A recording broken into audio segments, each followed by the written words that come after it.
जय हिंद बच्चों। बड़े आसान शब्दों में मैं सिखाऊंगा इंटीग्रेशन की जरूरत कहाँ पर है फिजिक्स में। बच्चों, हेडिंग में जो लिखा है कि इंटीग्रेशन फॉर फिजिक्स, तो उसमें इलेक्ट्रिक फील्ड को इंटीग्रेट करना, इलेक्ट्रिक फोर्स को इंटीग्रेट करना, ये सब क्या होता है और इंटीग्रेशन का सही मतलब क्या है, क्या होता है उस सांप के जैसे सिंबल का मतलब। आज इस वीडियो को देखने के बाद आप टू की टेबल का इंटीग्रेशन कर पाओगे, मतलब टू की टेबल को ऐड कर पाओगे। टू वन जा टू, टू टू जा फोर, टू फाइव जा टेन, टू फाइव जा टेन तक जितना सम होता है वो आप कर पाओगे with the help of integration, अगर आप सही फंक्शन बनाना सीख गए तो। खास बात यह है फिजिक्स में कि ज्यादातर क्वेश्चन में फंक्शन बने हुए आते हैं, लेकिन जिसमें फंक्शन बनते नहीं आते उसका क्या है, उसमें हमें फंक्शन बनाने पड़ेंगे, पहचानना पड़ेगा। सिंपल शब्दों में सिखाता हूं, देखो कैसे। कि इंटीग्रेशन का मतलब होता है सम करना। तो जरा आओ, क्या हम इंटीग्रेशन की यूज करके फंक्शन बना के टू की टेबल का सम कर सकते हैं?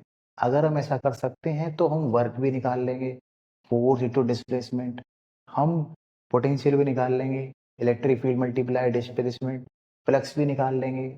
ठीक है, चलो एक एक करके देखते हैं। पहले मैं समझाता हूँ टू की टेबल से, आपको सम करके इंटीग्रेशन बना के फिर मैं इलेक्ट और फिजिक्स में फंक्शन लेके बताऊंगा। ठीक है, देखो टू की टेबल ये कहती है कि टू वन जा टू, तो इसका आंसर होता है टू। हमें इंटीग्रेशन में सम करना है, तो हम अगर एक नंबर ले लें टू से थ्री तक, है ना, फोर और ये फाइव, और इन सब का सम कर लो। ठीक है, ये हो गया एट, ये हो गया टेन, और इनका सम हो गया 13।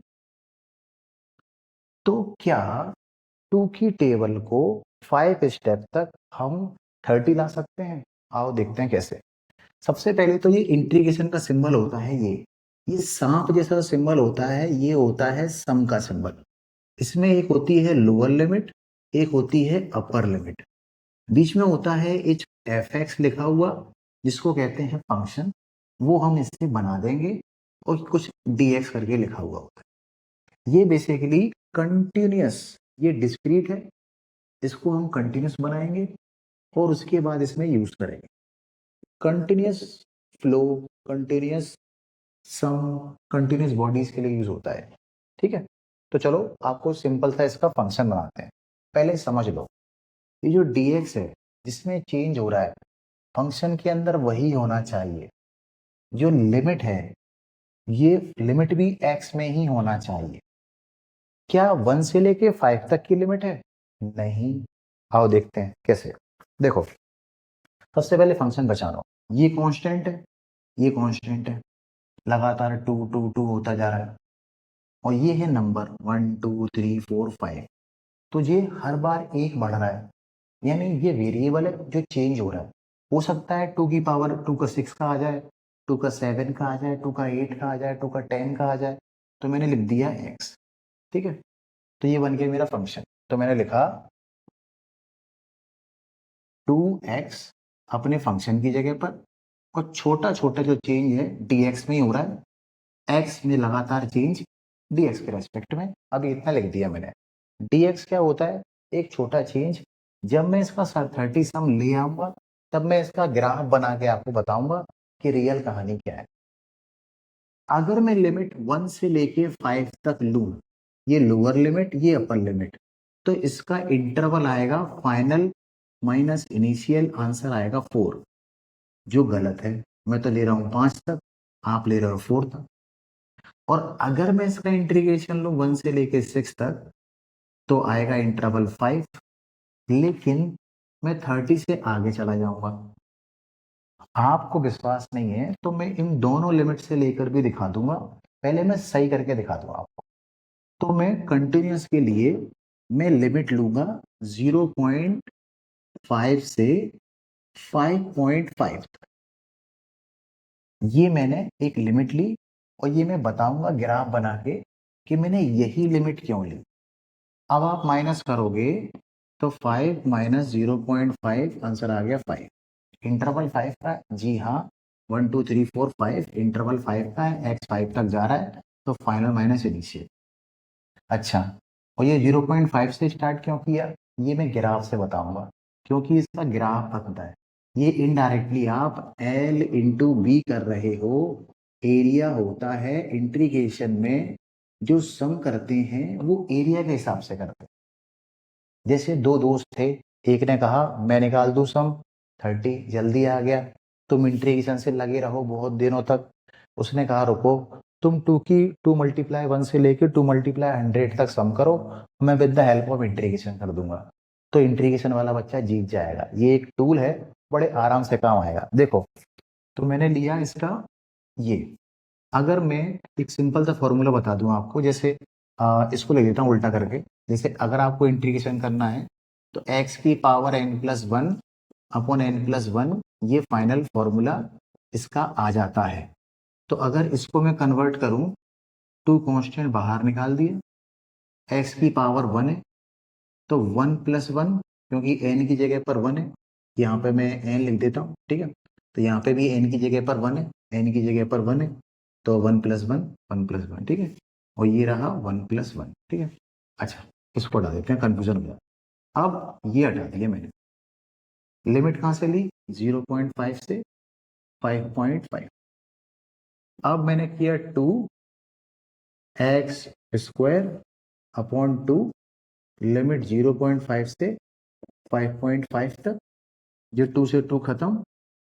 अब मैंने किया फाइनल माइनस इनिशियल, तो फाइनल ये रहा और इनिशियल ये रहा। अब आप इसको खोल के करोगे तो a+b और a-b, a+b करता हूं तो आंसर आएगा 6, और a-b करता हूं तो आंसर आएगा 5। तो ये आ गया 30, और यही सम इसका आ रहा है, ठीक है। देख लो एक बार, बिल्कुल परफेक्ट दिख रहा है। ये इतनी जल्दी कैसे कर लिया और इसमें क्या क्या किया, एक छोटी सी स्टोरी सुन लो, फिर मैं इसका ग्राफ बना के आपको बताऊंगा कि मैंने लिमिट यही क्यों ली और 0 से स्टार्ट क्यों नहीं किया, मैंने 1 से स्टार्ट क्यों नहीं किया। देखो, सबसे पहले कांस्टेंट हम पहचान लो, और आपके एग्जाम में ये चीज बनी हुई आएगी, ये चीज बनी हुई आएगी। बस मैंने कोर समझाने के लिए कि इंटीग्रेशन का मतलब होता है सम करना, और वो हर एक कंटिन्यूस बॉडी का सम कर सकता है। अगर पानी फ्लो हो रहा है तो सम कर सकता है, टंकी से कितना फ्लो होगा ये कर सकता है, कितना काम किया लगातार एक रोड रोलर ने रोड को दबाने में, वो कर सकता है, उससे इंजन का फ्यूल निकाल लें कितना बर्बाद हुआ, वो हो सकता है। लेकिन लिमिट लगा के बहुत जल्दी हो जाता है। इसका मैं छोटा सा ग्राफ बनाता हूं तो आपको समझ में आ जाएगा कि मैंने ये कैसे किया, ठीक है। ग्राफ बनाता हूं, जो रियल ग्राफ है जिसपे इंटीग्रेशन बेस्ड है। इंटीग्रेशन कहता है कि मैं एरिया अंडर कर्व पे चलता हूं, मैं मेरा सम करने का स्टाइल थोड़ा सा अलग है। तुम्हारा सीधा सीधा स्टाइल है 2 2 4 करके कर देते हो, और मैं अपने स्टाइल से चलता हूँ कंटिन्यूस एरिया बनाकर। देखो कैसे, पहले इसकी टेबल बना लेते हैं। ये है कुछ यूं, ठीक है, ये आपको शायद दिख रहा होगा। अब इसमें क्या किया आपने, ये रही वैल्यू और ये रहे नंबर। अगर 2 4 6 8 और ये 10, ठीक है। ऐसे कर लो, ये लो, ये 4, ये 5, ये 3, ये 2 और ये 1। अब ये रखा आपने 2, ये वैल्यू निकलने आ रही है ना, तो 2 2 जा कितने होते हैं, 2 1 जा 2, ये रहा पहला वाला, और 2 2 जा 4, थोड़ा सा ऊपर, 2 2 जा 4, फिर 2 3 जा 6। ये डिस्क्रीट ग्राफ बन रहा है, इसी को कंटिन्यूस बनाना है। तो आपको अंदाजा हो जाएगा कि मैंने बार लिमिट ऐसी ही क्यों ली, और अगर मैं दूसरी लिमिट लूंगा तो उसमें गलती कहाँ हो रही है।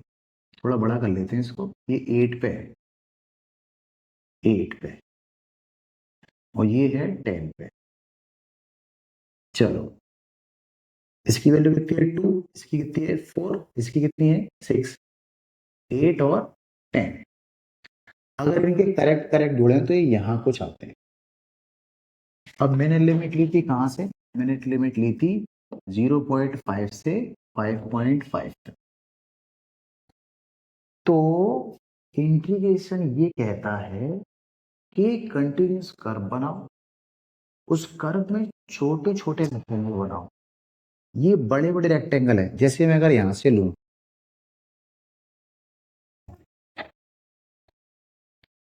ठीक है, यहां से थोड़ा सा ऐसे करके ले लेते हैं, ठीक है, इसको मान लेते हैं, चलो। तो ये कंटिन्यूस कर्व में ये जो एक्स्ट्रा एरिया है ये छूट रहा है, ये एरिया छूट रहा है, ठीक है। तो इस एरिया को कंटिन्यूस फंक्शन में लेने के लिए मैं बहुत छोटे छोटे छोटे छोटे ट्राइंगल वो रेक्टेंगल बनाऊंगा। नहीं समझ में आया? देखो, 2 1 से 2 आ गया सर, 2 1 से 2 आ गया, 2 2 4 से 4 आ गया, 6 आ गया, 8 आ गया। इन सबको सम करना।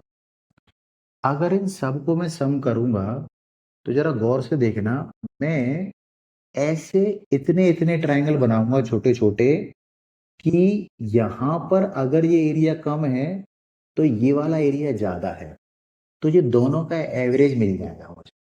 अगर ये एरिया कम है तो ये एरिया ज्यादा है, ये एरिया कम है तो ये एरिया थोड़ा ज्यादा है। आगे समझ में? ये वाला, ये वाला, ये कम है तो ये ज्यादा, और ये कम है तो ये ज्यादा। तो इसलिए मैंने क्या किया, यहाँ गया मैं थोड़ा सा, यहाँ से 0.5